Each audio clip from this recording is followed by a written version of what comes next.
하나님 은혜를 감사드립니다. 오늘도 우리에게 또 좋은 날, 귀한 날 허락해 주셔서 함께 모여 성경을 공부하게 하시니 참으로 감사드립니다. 이 땅에서 주의 나그네로 우리를 부르셨고 참으로 순례의 길을 우리가 걸어갑니다. 우리가 이 순례의 길, 이 믿음의 길을 어떻게 걸어가야 하는지 이 말씀을 통하여서 다시금 확인하고자 합니다. 주님, 우리의 두 다리에 힘을 주셔서 이 길을 잘 걸어가게 하여 주시고 우리의 눈을 밝게 해 주셔서 어디로 가야 할지 잘 보게 해 주시며 우리의 손에 힘을 주셔서 함께 믿음의 길을 걷는 우리 믿음의 지체들 손 꼭 붙잡고 가게 하여 주옵소서. 우리의 귀를 열어주셔서 우리를 인도하시는 주님의 말씀을 잘 깨닫게 하여 주옵시고 우리의 머리에 지혜를 더하여 주셔서 온전히 또 안전히 옆으로 유혹당하지 않고 잘 갈 수 있도록 주님 은혜를 내려 주옵소서. 이 시간 함께 말씀을 배우며 또 우리의 믿음의 도리를 다시금 확인합니다. 주님, 우리 모두에게 은혜를 허락하여 주옵시고 주님의 뜻을 깨달으며 우리의 믿음의 삶을 새로이 하는 귀한 시간이 되게 하여 주옵소서. 감사드리며 예수님의 이름으로 기도드립니다. 아멘. 아멘. 예, 그러면 화면을 좀 바꾸도록 하겠습니다.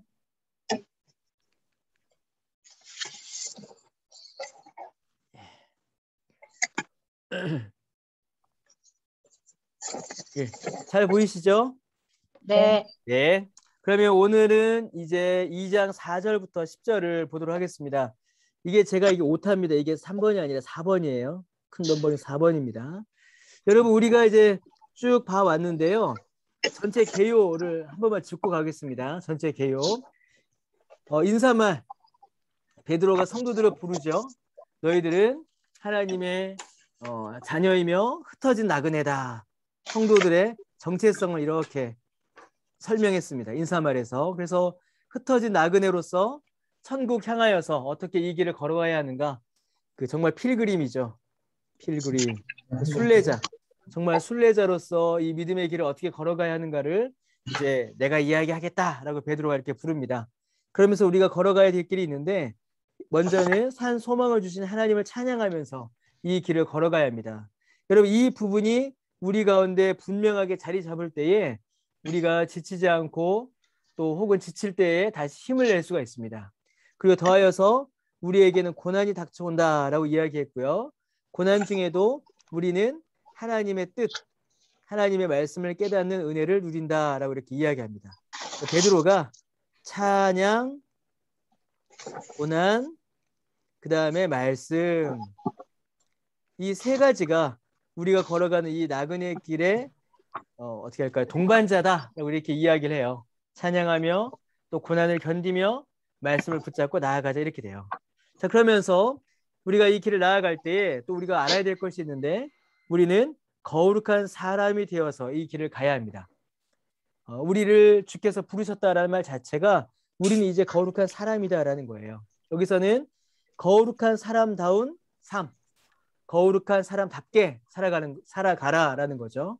그래서 아버지의 자녀, 하나님의 자녀되어온 삶을 살아야 하고 그 다음에 이제는 정체성, 예수 그리스도의 보혈로 하나님께서 우리에게 새롭게 주신, 여러분 이게 굉장히 중요합니다. 우리의 정체성의 근원은 어디에 있냐면 예수 그리스도에게 있다. 여러분 이 사실을 우리가 기억을 하고 이제 이 정체성의 문제로 넘어가야 합니다. 그래서 이제 거룩한 사람으로 정체성대로 살아가라라고 이제 3까지 온 거예요. 자, 4부터는 이제는 우리의 정체성이 무엇인지 그 정체성의 정체가 무엇인지를 구체적으로 우리에게 이야기해 주고요. 그리고 이제 그 정체성으로 이 세상 속에서 어떻게 살아가야 하는가를 이제 4, 5 여기까지 이렇게 우리가 쭉 이야기를 해줍니다. 그래서 오늘은 이제 4를 볼 거고요. 목표는 이제 5까지 보는 게 목표입니다. 오늘은. 그래서 일단은 이제 쭉 보도록 하겠습니다. 자, 4를 보도록 하죠. 우리는 이제 산돌과 택하신 산돌이신 예수님과 그분의 택하신 족속으로 우리의 정체성을 설명할 수가 있습니다. 새 생명과 그리스도 안에서 누리는 새로운 삶. 이게 어떤 삶이냐면 구원받은 삶이죠. 구원받은 삶. 우리가 예수 믿고 구원받으면 어떤 일이 벌어지냐면 성품의 변화가 일어납니다. 자, 이 책에서는요. 새 생명과 그리스도 안에서 누리는 새로운 삶을 위해서 성품의 변화가 꼭 필요하다라고 이렇게 설명을 해놨잖아요. 근데 여러분 이게 영어 책을 번역하면서 이 necessary, 죄송합니다. 영어 써서 이 necessary의 번역이에요. 근데 이 necessary가 필요하다라는 뜻도 있지만 필수적인, 그러니까 반드시 나타나는 이제 그런 의미도 함께 가지고 있어요. 그래서 여러분 이거는 제가 잠깐 다시 좀 설명을 드리면 새 생명과 그리스도 안에서 누리는 새로운 삶을 우리가 산다면 반드시 필연적으로 필수적으로 우리 안에 성품의 변화가 일어난다는 겁니다. 반드시. 우리의 구원은, 우리가 받은 구원은 우리의 성품의 변화라는 열매를 맺게 돼요. 여러분, 그래서 예수 믿었다라는 말은요, 사실은 변화의 열매를 맺는다라는 말과 같은 말입니다. 이거 참 이게 굉장히 중요합니다. 베드로 전서를 우리가 보면서 여러 번 이제 말씀을 드렸던 건데 이 성품의 변화의 열매, 성품의 변화가 어떻게 나타나는가를 우리가 쭉 살펴봐야 합니다. 지난주에 잠깐 말씀드렸죠. 디도서에 나타난 장로의 직분, 이런 뭐예요? 전부 다 말씀을 가르치는 은사 외에는 전부 다 성품입니다. 갈라디아서에 나타나는 성령의 열매도 다 뭐예요? 여러분 결국에는 전부 다 성품이에요. 내 성품이 변화되었는가? 내 성격이 어떻게 바뀌어 가는가? 그 부분을 우리가 꼭 짚고 넘어가야 됩니다. 자, 계속 볼게요. 예수님께서 모퉁이돌이 되시며, 이게 중요한 말이죠. 예수님께서 모퉁이돌이 되시고요. 그 위에 신자들이 지음을 받는 영적인 집, 곧 성전의 이미지를 베드로가 제시를 해요. 예수 믿고 성품의 변화를 받았습니다. 그런데 이거는 개인의 차원. 좀 지울게요. 이거는 단순히 개인의 차원, 개인의 변화에서 끝나는 것이 아니라 예수님이 모퉁이돌이 되시고 예수님과 연결되어 세워지는 집, 성전의 이미지를 제시해요. 곧 개인의 변화로 끝나는 것이 아니라 교회를 통하여서, 공동체를 통하여서 이 구원의 은혜, 구원의 열매가 나타난다는 겁니다. 그래서 이 공동체는 첫 번째는 교회요. 두 번째는 어딜까요? 우리가 살아가는 세상이요. 세 번째는 어딜까요? 이 뒤에 나타나면 뒤에 다 나옵니다. 세 번째는 가정입니다. 가정입니다. 여러분 이 세 가지는요. 사실은 순서가 없어요. 순서가 없습니다. 그냥 이건 제가 나오는 순서대로 그냥 말씀을 드린 거예요. 구원받은 자가 성품의 변화를 일으킵니다. 이 변화는 개인의 차원에서 끝나는 것이 아니라 반드시 공동체적, 그러니까 예수께서 세우시는 공동체 안에서 이루어지는데 첫 번째는 교회요. 두 번째는 세상 속 사회요. 세 번째는 가정이라는 거죠. 돌에 관한 구약의 이미지를 사용합니다. 이 구약의 이미지를 예수님께 적용하여서 이 말이 중요한데 구약에서 하나님의 백성을 묘사하는 용어로 그리스도인들을 지칭하는 일들이 이제 뒤에 계속 나타납니다. 그래서 이제는 이스라엘이 유대인만이 이스라엘이 아니요 예수님을 믿은 그리스도인들이 진정한 이스라엘이다라고 이렇게 관점이 변화가 되는 거죠. 이거는 되게 중요해요. 왜냐하면 베드로가 정통파 유대인이기 때문에 베드로가 이 사실을 인정했다라는 것은 자기가 어려서부터 갖고 있었고 조상 때부터 갖고 있었던 모든 민족관, 종교관, 세계관을 다 바꾸는 겁니다. 굉장히 변화가 나타나는 거죠. 그래서 여러분 이 서론만 놓고도 우리가 아주 중요한 내용들을 확인할 수가 있는데요. 지울게요. 신자됨이 무엇인가? 과연 그리스도인됨이란 무엇인가?에 대한 질문, 답을 이제 우리가 찾아가는 겁니다. 그리스도인됨이란 무엇인가? 예수 그리스도 안에서 새로운 삶, 새 생명을 얻는 것이다. 이게 첫 번째 답이겠죠? 예수 믿는 게 무엇인가? 이게 첫 번째 답입니다. 그 두 번째 답은 무엇입니까? 예수 믿고 새로운 삶을 사니까 성품의 변화가 일어나는 겁니다. 그 성품의 변화는 뭐예요? 개인이 아니라 항상 공동체로 나타나는데 뭐라고요? 교회와 사회와 가정인 거예요. 그래서 이러한 삶의 변화를 경험하는 자들이 누구라고요? 결국에는 진짜 하나님의 백성이라는 겁니다. 진짜 하나님의 백성. 진짜 하나님의 백성은 혈통으로 이루어지는 것도 아니고 율법으로 이루어지는 것도 아니고 자격으로 이루어지는 것도 아니고 전부 다 어디로 이루어져요? 예수 그리스도 안에서 누리는 새로운 생명과 이로 말미암은 성품의 변화. 이건 누가 하시는 겁니까, 여러분? 성령께서 우리 가운데 일으키시는 거죠. 성령께서. 예수 그리스도와 성령께서 행하신 일이 교회와 사회와 가정을 통해서 증거될 때에 그가 진정한 그리스도인이다라고 이렇게 설명을 하는 겁니다. 자, 계속 보겠습니다. 2장 4절에서 8절입니다. 아버지의 집이에요. 집이라는 표현을 사용합니다. 베드로가요. 이 집은요, 물리적인 건물이나 성전을 가리키는 표현입니다. 실제로. 그런데 단순히 집은 우리가 다 이야기하듯이요. 단순히 건물이나 성전만이 아니라 가정이나 가족도 가리키는 표현이에요. 가족을 다 집이라고 이야기합니다. 그리스도인들은요, 거듭남으로 새로운 가족을 만납니다. 새로운 가족. 완전히 새로운 가족을 만나죠. 그게 누구냐면 하나님의 가족을 이루는데 그게 누구예요? 교회요, 믿음의 공동체, 신자입니다. 그래서 우리는 여러분 다 뭐가 됩니까? 다 우리는 예수님 안에서 한 가족이 되는 겁니다. 예수님 안에서 한 가족이에요. 그래서 여러분 가족은 어떻습니까? 가족은 찢고 볶고 가끔 싸우고 삐지고는 하지만 여러분 원수가 되진 않잖아요. 예, 그거 굉장히 중요합니다. 우리 다 가족으로 그리스도인들은 거듭남으로 인해서 가족을 이룹니다. 베드로는요, 산돌이라는 표현으로 하나님이 거하시고 모든 신자가 그 안에 자리를 차지하는 건물의 이미지를 제시하여서 신자의 정체성을 다시금 설명해줘요.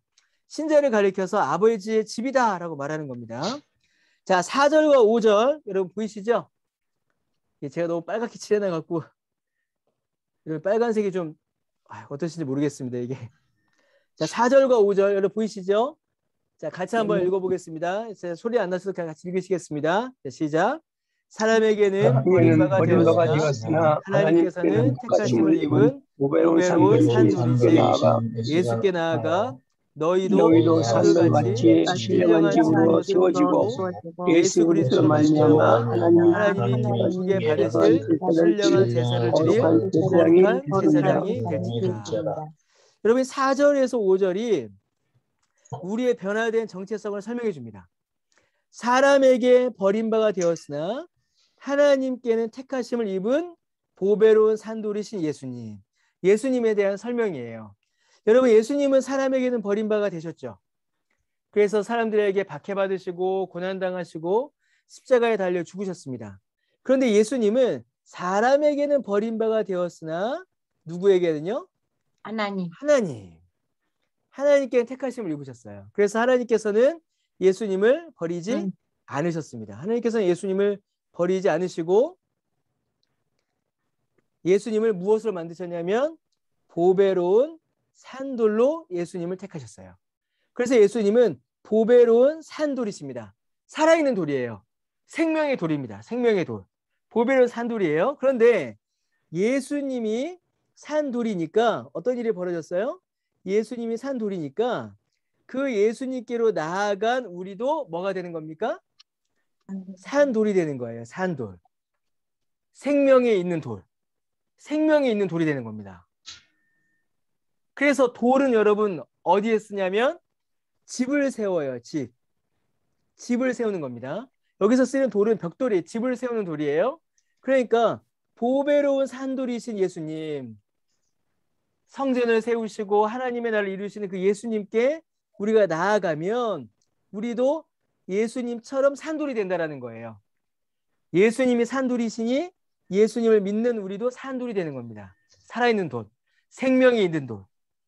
그래서 이제는 뭘 해요? 우리도 집으로 세워지는 거예요. 하나님의 성전을 짓는 거죠. 우리가 곧 성전의 재료가 되고 우리로 말미암아 성전이 세워지는 겁니다. 그래서 예수 그리스도로 말미암아 하나님이 기쁘게 받으실 신령한 제사를 드릴 거룩한 제사장이 될지니라 이렇게 설명합니다. 자, 여러분 보세요. 예수님을 믿으면 어떤 정체성의 변화가 일어났는가? 예수님을 믿으니까 신자가 산돌이 되었습니다. 산돌이 되어서 그냥 길거리에 내팽개쳐서 돌 버림받은 것이 아니라 돌에 채인 돌이 아니라 신령한 집을 지었어요. 신령한 집.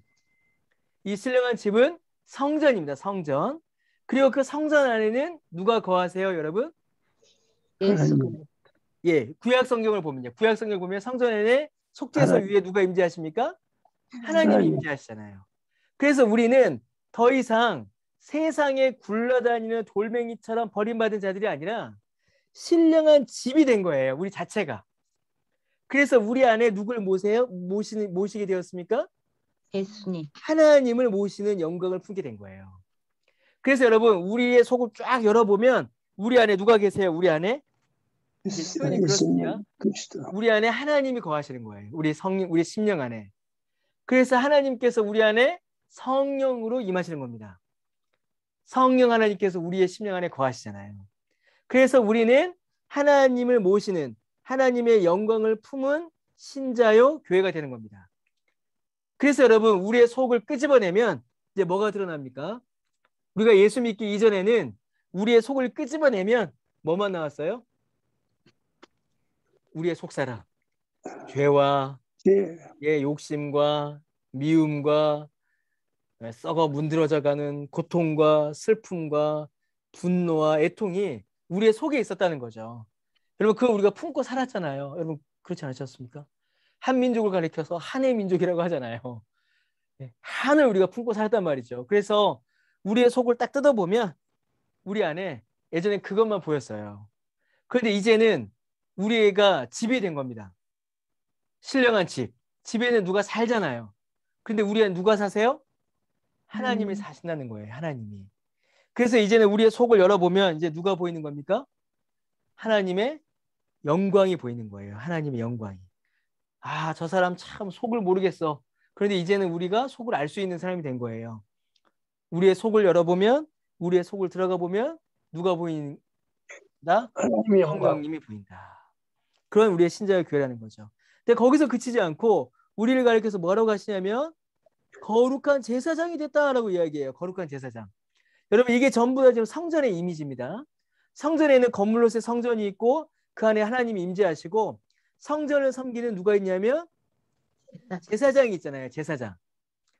우리를 가리켜서 하나님의 성전을 지은 도리오 그 성전을 섬기는 제사장이다라고 성경이 말씀하세요. 여러분, 제사장은 이제 뒤에 또 나오는데 하나님과 그 백성을 섬기는 거룩한 사역을 감당해요. 그래서 제사장이 나타나면 제사장의 옷을 통하여서 제사장의 말을 통하여서 제사장의 하는 사역을 통하여서 하나님의 영광이 선포되는 겁니다. 여러분, 이게 신자라는 거예요. 여러분, 이게 신자의 속을 들여다보면 뭐가 보이고요? 하나님의 영광이 그 안에 숨겨 있고 그 안에 품어져 있고 신자의 겉모습을 보면 뭐가 선포되고요? 하나님의 영광이 선포되고 겉으로는 하나님의 영광을 선포하고 속으로는 하나님의 영광을 품고 있는 존재. 여러분, 그게 성전이었거든요. 그게. 근데 그 성전이 이제 저와 여러분이라는 겁니다.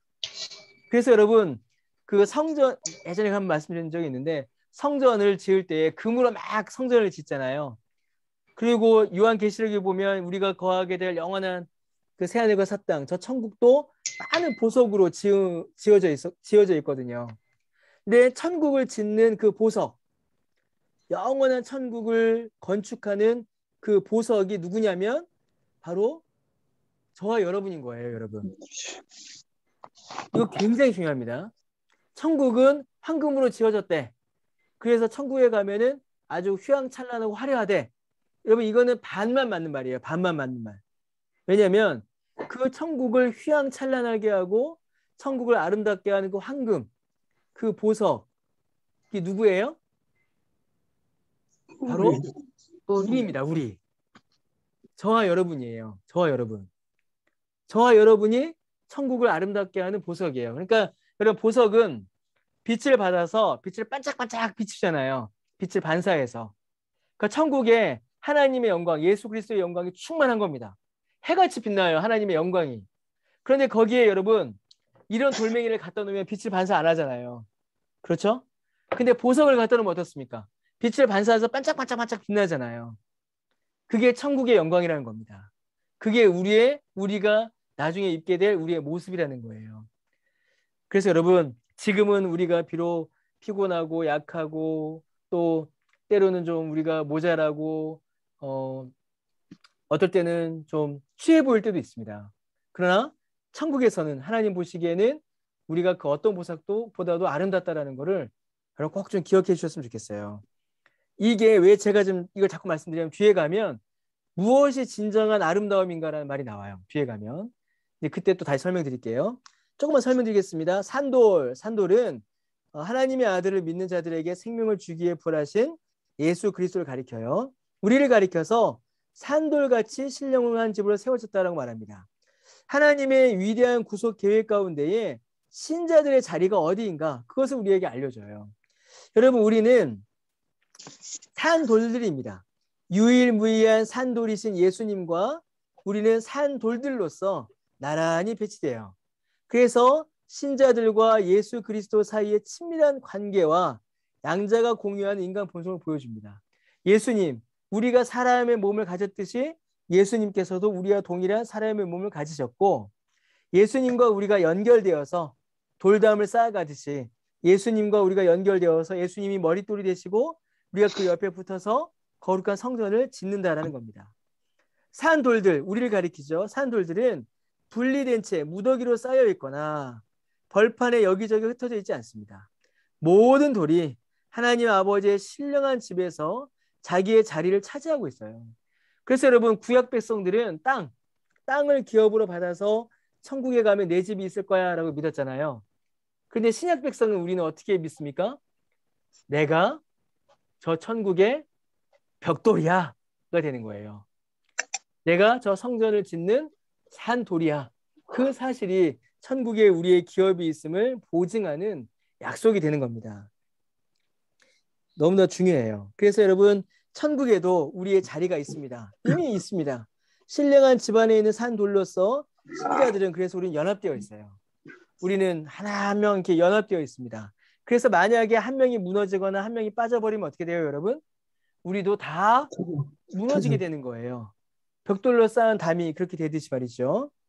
모두가 저마다 중요하며 저마다의 목적을 다 지니고 있습니다. 저마다의 목적 다 지니고 있습니다. 많은 산돌들에게 생명을 주신 성령께서도 신령한 집안에 거하세요. 이거 굉장히 중요한 말인데 좀 더 설명드릴게요. 구약의 성전이 이 비유의 배경이 됩니다. 성전은 하나님이 임재하시는 장소이자 올바른 예배의 처소였기 때문입니다.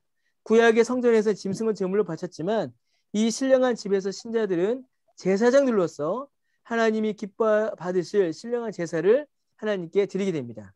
제사장에 대한 설명도 말씀드렸습니다. 섬기는 자가 된다는 거죠. 여러분, 이 부분이 조금 중요해요. 제가 이거 이렇게 빨간색으로 해놔서 죄송합니다. 성경을 보면요, 이 성전이 매우 중요하게 쓰입니다. 이 성전의 개념이 매우 중요하게 쓰입니다. 최초의 성전, 하나님께서 자기 백성을 만나시고 하나님의 백성들이 하나님께 예배드렸던 최초의 성전은 무엇이었냐면 에덴 동산이었어요. 에덴 동산. 에덴 동산에서 첫 성전이 그곳에 있었습니다. 하나님의 임재와 예배와 하나님의 백성이 있었기 때문이죠. 두 번째 성전이 무엇이었냐면 이 성막과 성전이었어요. 건물로 지어진 성전들. 여러분, 성전들은 그 성경의 역사를 보면 몇 번의 변화가 있었죠. 첫 번째는 회막, 성막, 모세가 텐트처럼 가지고 다녔던 성막이 있었고, 그 다음에 솔로몬이 지은 솔로몬 성전이 있었고, 그 다음에 솔로몬 성전이 붕괴되었다가 포로기를 마치고 돌아와 지었던 스룹바벨 성전이 있었고, 그 다음에 예수님 당시에 헤롯이 지었던 헤롯 성전이 있었고, 이렇게 건물로서의 성전이 있었어요. 그런데 여러분이 건물로서의 성전은 지금 남아있나요? 남아있지 않나요? 남아있지 않습니다. 다 무너졌어요. 하나도 없어요. 하나님의 임재가 있었지만 이 에덴 동산도 사라졌어요. 그리고 건물로서의 지었던 성막도 성전도 사라져 버렸습니다. 그러면 영원하고 완전한 성전은 누구시냐면 예수 그리스도세요. 예수님께서 성전이십니다. 예수님께서 하나님이시고 우리 가운데 임재하셨으며 예수님께서 자기 백성을 만나 주셨기 때문이죠. 그런데 여러분, 여기에서 여기로 넘어가는 게 너무 중요해요. 여러분, 이게 굉장히 중요해요. 이 성전이 너무 중요해서 제가 자꾸 말씀드립니다. 죄송합니다. 여기에서 넘어간 이 내용이 너무 중요합니다.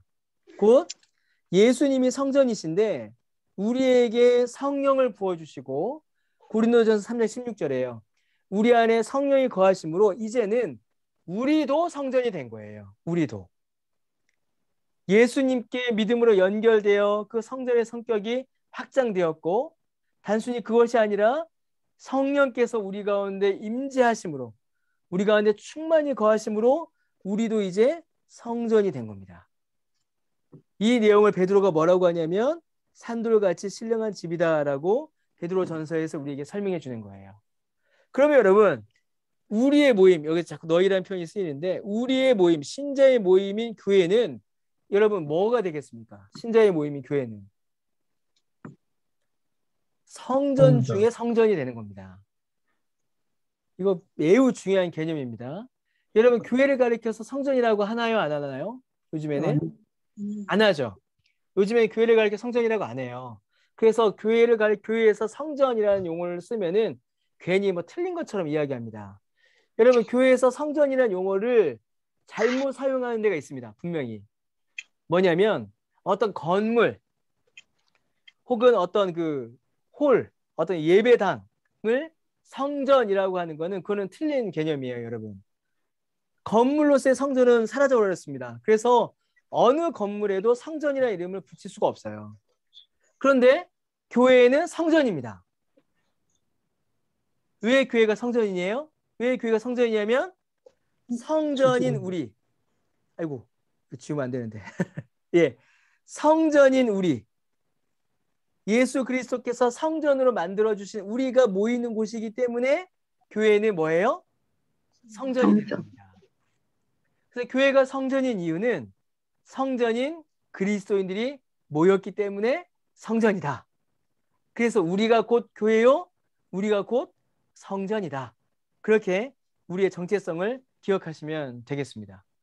그러니까 우리는 저 천국, 영원한 하나님 나라를 이루는 보석, 그 미래적 가치죠. 미래적 가치만 가지는 것이 아니라 이 땅에서도 천국을 이루는 아름다운 보석과 같은 귀한 가치를 지금도 우리가 가지고 있는 겁니다. 이스라엘 백성들은 회막, 건물 다 잃어버렸지만 우리는 예수 그리스도 안에서 참된 성전을 이루고 있는 거죠. 그래서 여러분 이게 참 중요한 내용입니다. 계속 볼게요. 자, 더하여서 6절에 성경에 기록되었을 때 우리 6절에서 8절까지 또 같이 한번 읽어보겠습니다. 자, 시작. 성경에 기록되었을 때 보라, 내가 택한 보배로운 모퉁이돌을 시온에 두노니 그를 믿는 자는 부끄러움을 당하지 아니하리라 하였으니 그러므로 믿는 너희에게는 보배이나 믿지 아니하는 자에게는 건축자들이 버린 그 돌이 머퉁이의 머릿돌이 되고 또한 부딪히는 돌과 걸려 넘어지게 하는 바위가 되었다 하였느니라. 그들이 말씀을 순종하지 아니함으로 넘어지나니 이는 그들을 이렇게 정하신 것이다. 자, 여러분 예수님이 어떤 분이시냐면 이제 여기 쭉 나왔죠? 보배로운 모퉁이 돌이 되셨습니다.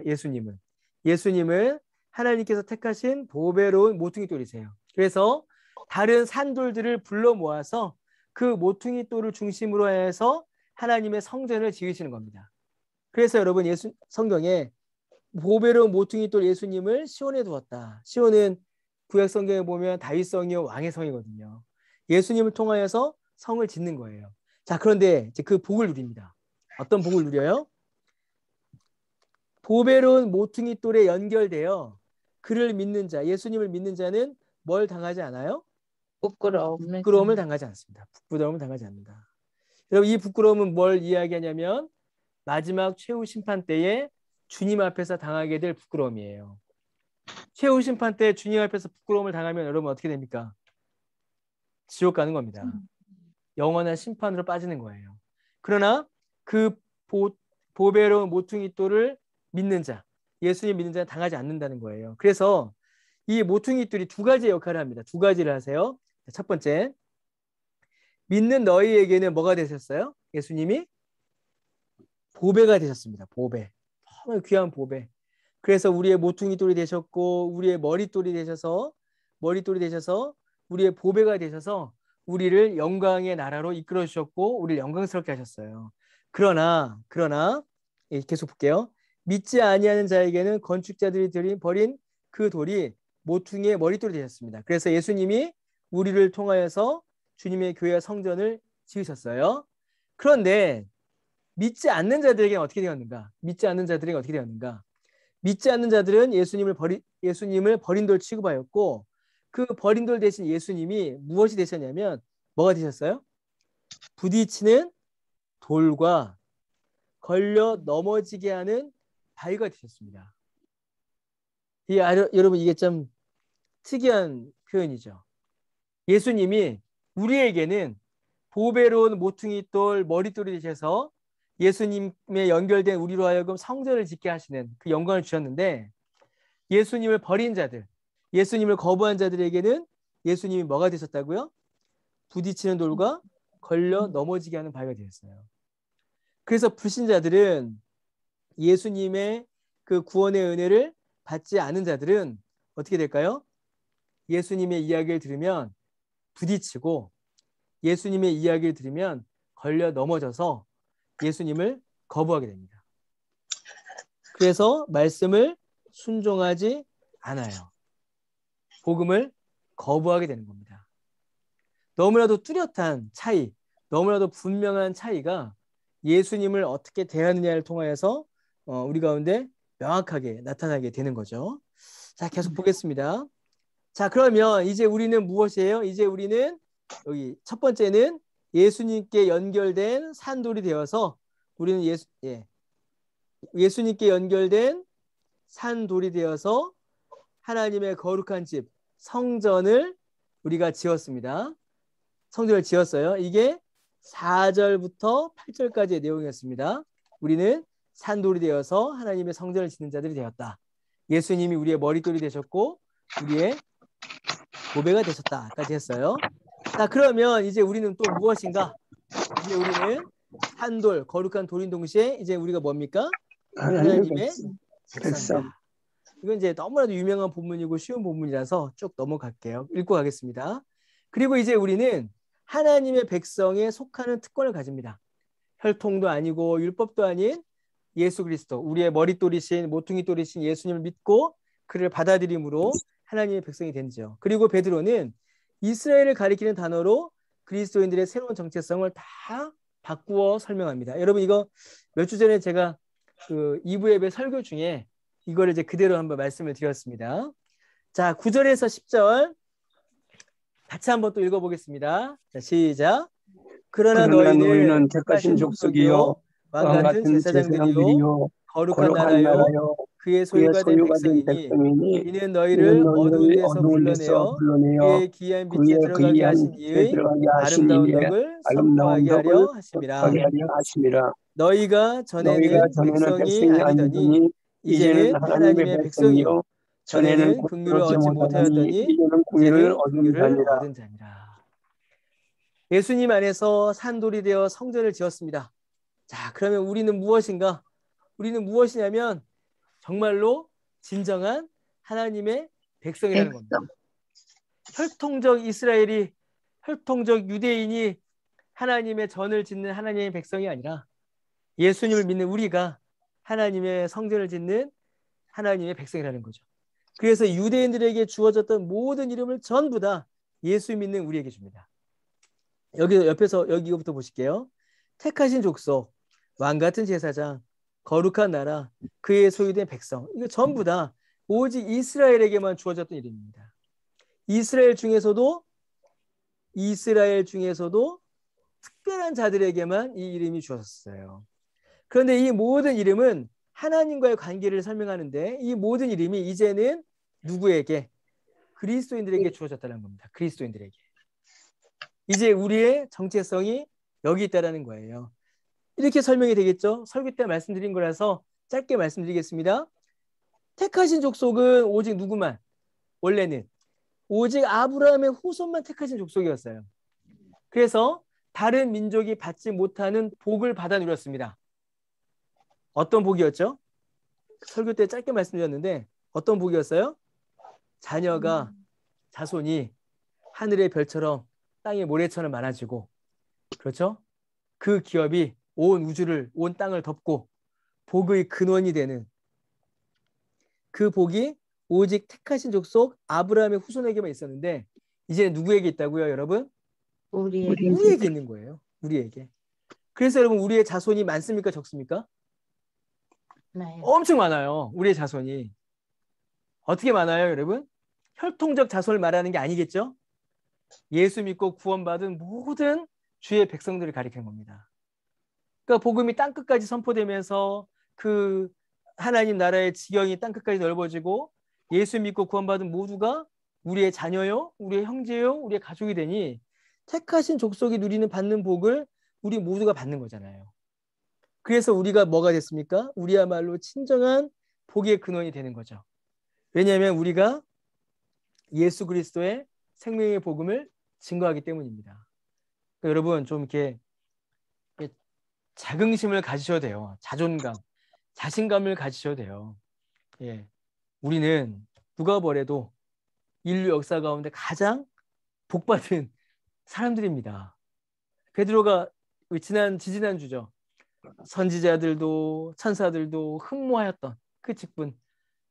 구약의 백성들은 알고자 했으나 알지 못하였던 그걸 우리는 알고 가셨잖아요. 자, 두 번째, 왕. 여기 왕 같은 제사장이라고 하는데요. 이 말은 이게 왕 같은 제사장이라는 말이 왕인데 제사장 같다. 제사장인데 왕 같다라는 말도 되지만 왕 그리고 제사장이라는 말도 됩니다. 이게 분리도 돼요. 여러분 왕은 누구였죠? 오직 이스라엘 백성들 가운데 왕은 오직 다윗만 됐죠. 그렇죠? 다윗 후손들만 이스라엘의 왕이 될 수 있었습니다. 그렇죠. 그 왕은 뭘 합니까? 왕은 다스리는 자. 다스리잖아요. 다스립니다. 누구의 다스림을 대신하는 거죠? 하나님. 그렇죠. 하나님의 통치를 대신하는 거예요. 그러니까 여러분 우리가 가르쳐서 뭐라고요? 왕이다. 그럼 우리는 어떤 사람들입니까? 우리는 하나님 통치자들이에요. 하나님의 대리 통치자들. 이 세상을 다스리는 자들입니다. 우리는 다스리는 자들이에요. 이 세상을. 이 말은요, 여러분 우리가 세상을 물리력으로, 무력으로 정복하고 전쟁에서 막 꺾어 넘어뜨리고 우리의 원수들은 다 그냥 몰락시키고 우리의 세력을 갖는다. 그런 의미가 아닙니다.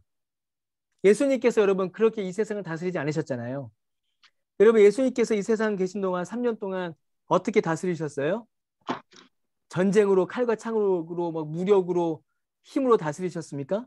그렇게 안 다스리셨어요. 예수님은 어떻게 다스리셨냐면 섬김으로 다스리셨습니다. 섬김으로. 섬김으로 사람들을 감동시키고 섬김으로 사람들을 변화시켰고 섬김으로 사람들이 예수님께 순종하도록 이끄셨어요. 그래서 여러분 우리가 왕이 되었다라는 말은 우리가 이제는 이 세상을 섬김으로 정복한다라는 말입니다. 섬김으로 정복한다. 섬김으로 다스린다라는 말이에요. 여러분 이 섬김으로 다스린다라는 말, 섬김으로 다스린다. 섬김으로 다스리는 자가 있죠. 이게 누구의 이름입니까? 여러분 혹시 아세요? 섬김으로 다스리는 자. 이게 누구의 이름이에요? 예수님.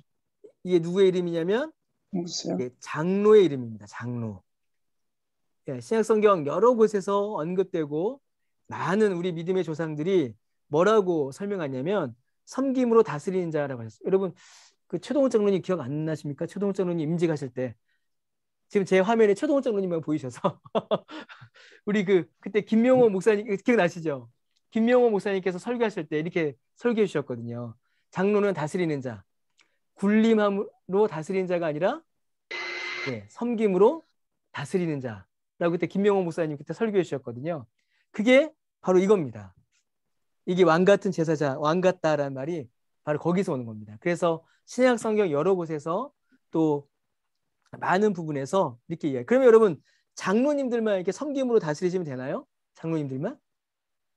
그럼 우리 권사님들은 우리 지금 제가 죄송합니다. 지금 제 화면에 지금 공교롭게도 제가 보는 화면에 장로님 2분, 권사님 4분만 지금 딱 보여서 지금 제가 보는 화면에 여러분 어떨까요?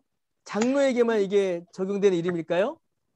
그렇지 않죠. 그렇지 않습니다. 장로라는 직분을 말하는 동시에 장로는 모든 직분의 대표예요. 모든 직분의 대표입니다. 모든 직분을 대표하고 상징할 때 장로라는 이름 써요. 그러니까 신약 성경에서 장로 이러면은 실제로 장로이기도 하고 모든 직분자를 함께 가리키는 표현이기도 합니다.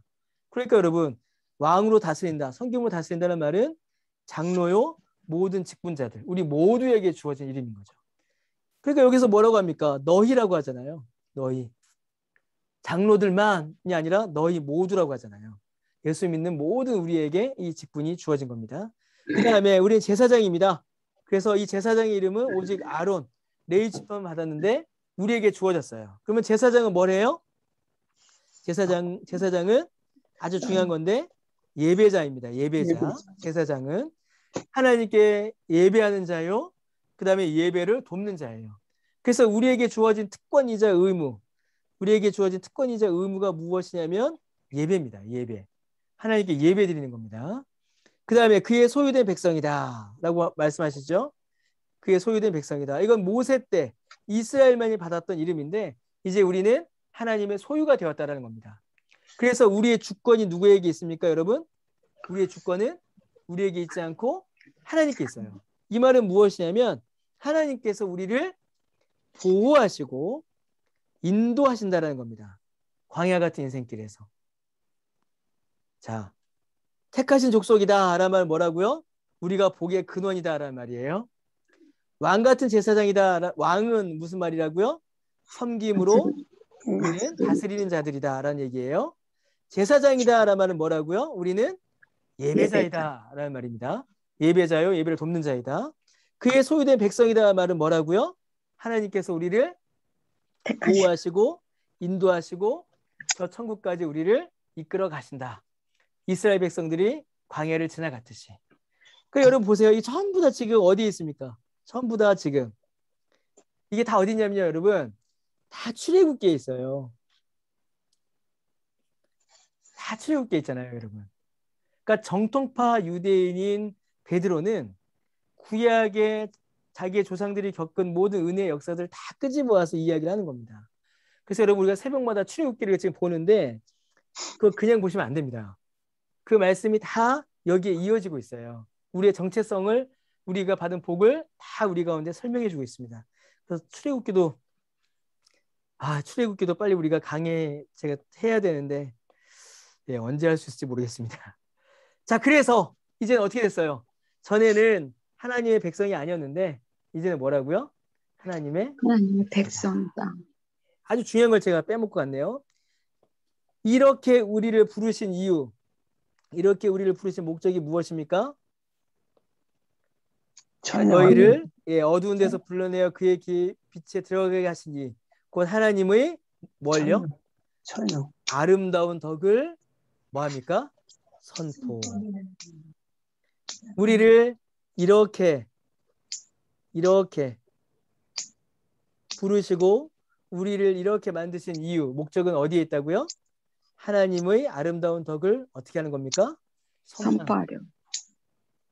여러분 이제 이게 참 저는 이제 이 베드로전서 하면서 되게 막 벅찰 때가 있어요. 제가 이게 되게 막 벅차오릅니다. 제가 예전에 베드로전서를 한번 강의를 했었는데 되게 벅차요. 이게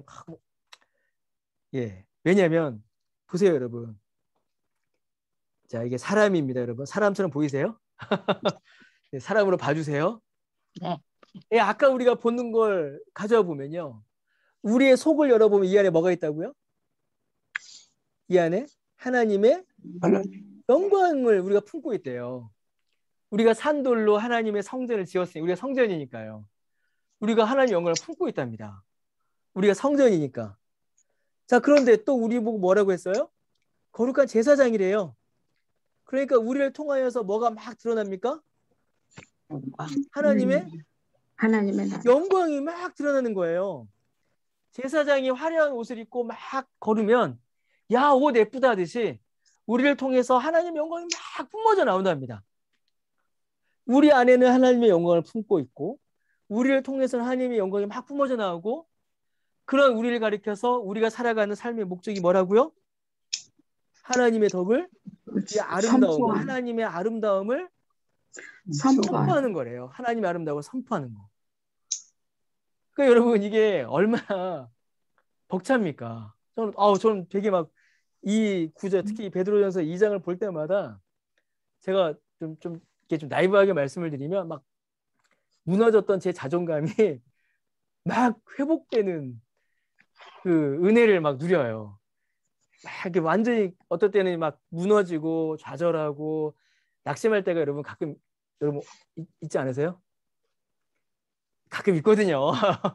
막 자존감이 무너지고 마음이 상하고 나는 왜 이거밖에 안 되나 싶을 때가 있고 막 자꾸 실패하고 실수하고 넘어지고 이럴 때 되게 막 무너져요. 그런데 베드로전서 2장을 보면 그런 나를 가리켜서 하나님의 영광이 그 속에 있고 내가 걸어만 다녀도 하나님의 영광이 막 이렇게 막 뿜어져 나오고 그러한 나를 통해서 하나님의 아름다움을 선포하신다.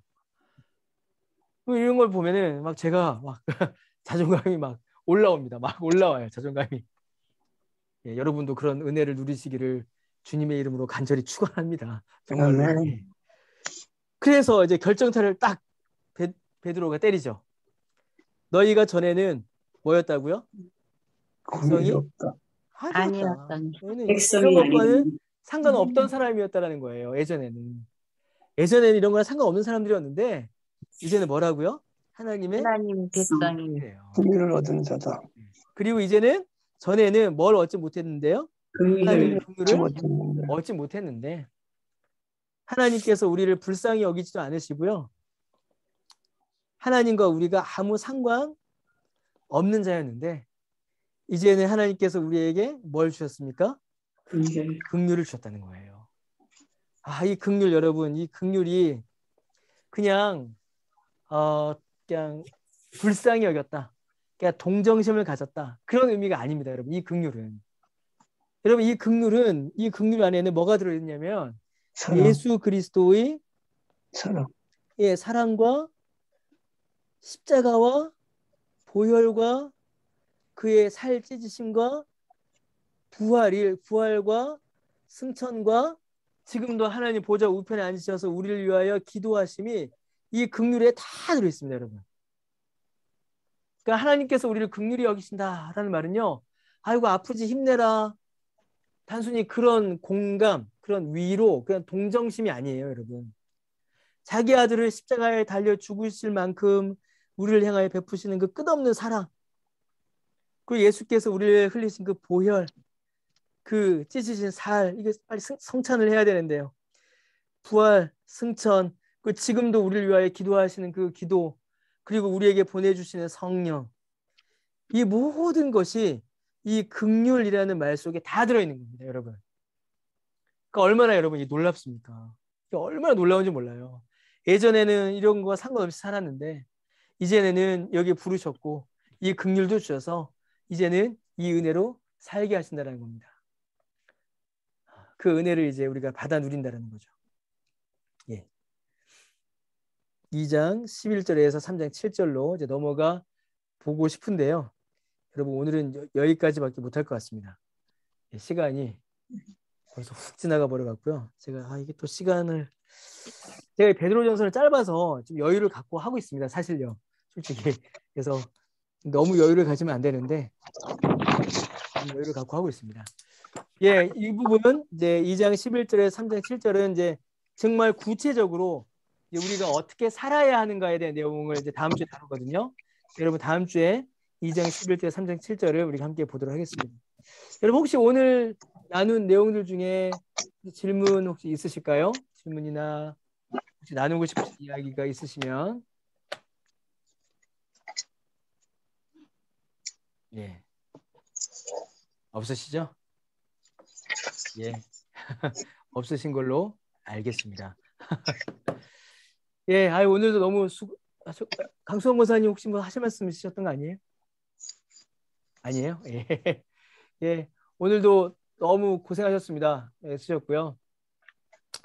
예, 오늘은 우리 강수관 권사님께서 기도해 주시겠습니다. 제가 그냥 가나다 순으로 했습니다. 제가 복잡해서요. 그래서 지금 아마 강수관 권사님 화요 성경부 때 기도 제일 많이 하신 분 중에 한 분이 되실 것 같은데 오늘 강수환 권사님 기도해 주시고요. 그 다음은 누구시냐면 원래 이제 금길 집사님이신데 오늘 안 오셨어요. 그래서 다음 주에는 우리 김다미 집사님 혹시 가능할까요? 네. 예, 그래요. 예. 다음 주에는 우리 김다미 집사님께서 기도해 주시겠습니다. 우리 괜찮으시면 카메라 한 번씩 다 켜주시겠어요? 예. 어우, 깜짝이야. 김다미. 아이고, 안녕하세요. 예, 안녕하세요. 머리 길어가지고. 예. 예, 안녕하세요. 감사합니다. 우리 강수건 권사님 기도해 주시겠습니다. 예. 하나님 아버지, 나의 아버지, 나의 하나님 아버지, 감사합니다. 내 안을 들여다볼수록 어찌할 수 없는 약함과 악함, 시간 20시 55분입니다. 나를 택하여 주셔서 내 백성을 삼아주시고 큰 소망을 주시며 말씀으로 인도하여 주시는 주의 은혜에 감사합니다. 갈 바를 알지 못하고 혼란과 두려움 속에 가득한 나그네의 삶 속에서 나는 도대체 누구인지, 무엇을 보고 무엇을 소망하며 살아가야 하는지 깨우쳐 주심에 또한 감사합니다. 사도 베드로의 주 예수에 대한 사랑과 열정을 되새겨볼 때 우리의 시간들도 한 걸음씩 주님 앞으로 나아가게 하여 주시어서 아멘. 주 예수를 닮아가고 주의 백성으로서 하나님의 영광을 품고 또 택하신 족속으로서 또 왕으로서 제사장으로서 거룩한 나라로서 우리의 소명을 다하며 살아갈 수 있는 저희들이 되길 원합니다. 늘 저희에게 바른 믿음과 지식을 전하고자 애쓰시는 목사님에게도 조금이라도 좀 더 주님을 알기 원하는 저희 모두에게도 주의 은혜가 늘 충만하게 하여 주시옵소서. 주 예수님의 이름으로 기도드립니다. 아멘. 아멘. 아, 감사합니다. 예, 오늘도 예, 밤늦게까지 너무 고생하셨습니다. 수고하셨습니다. 주일날 교회에서 뵙겠습니다. 예, 감사합니다. 감사합니다. 감사합니다. 감사합니다. 애쓰셨습니다. 예. 수고하셨습니다. 안 나가시네요, 오늘은. 예, 애쓰셨습니다. 그러면 제가 끄도록 하겠습니다. 예, 수고하셨습니다.